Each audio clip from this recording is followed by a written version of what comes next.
Prezident cənab İlham Əliyevin rəhbərliyi həyata keçirilən sosial dövlət fəlsəfəsinin əsasında hər bir vətəndaşın layiqli həyat şəraitinin təmin edilməsi və rifahının daha da gücləndirilməsi prinsipi durur. Hazırda Azərbaycanda 1.099.000 pensiyaçı qeydiyyatdan keçmişdir və bu ölkə əhalisinin 10,7% deməkdir. Pensiyaçıların 65%-i yaşa görə pensiya alır. Publika az xəbər verir ki, bunu parlamentin bugünkü iclasında deputat Vüqar Bayramov deyib. Deputat qeyd edib ki, pensiya məbləğlərində artım tendensiyası davam etməkdədir. 2025-ci ildə pensiya məbləğləri 9,1% artaraq 541,6 manata çatıb.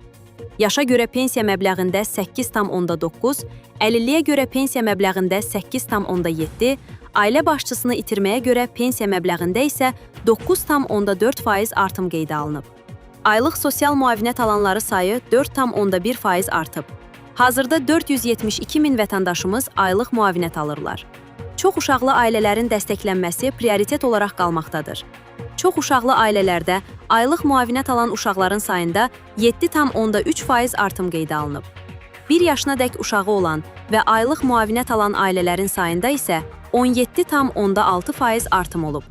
Deputat əlavə edib ki, Prezidentin təşəbbüsü və xanım sədrin sədrliyi ilə qanunvericiyə edilən son təşviq edici dəyişikliklərdən sonra əlilliyi olan övladlığa götürülən uşaqların sayı isə 40% artıb. İnklüzivliyi dəstəkləyən bu humanitar fəaliyyət əlilliyi olan daha çox uşaqların övladlığa götürülməsi imkan yaratmışdır. 2026-cı il yanvarın 1-i vəziyyətinə 76,1 min aztəminatlı ailənin 336,0 min üzvü ünvanlı dövlət sosial yardımı almışdır ki, bu vəsaitlər ödənilən zaman ailədəki uşaqların sayı da nəzərə alınır.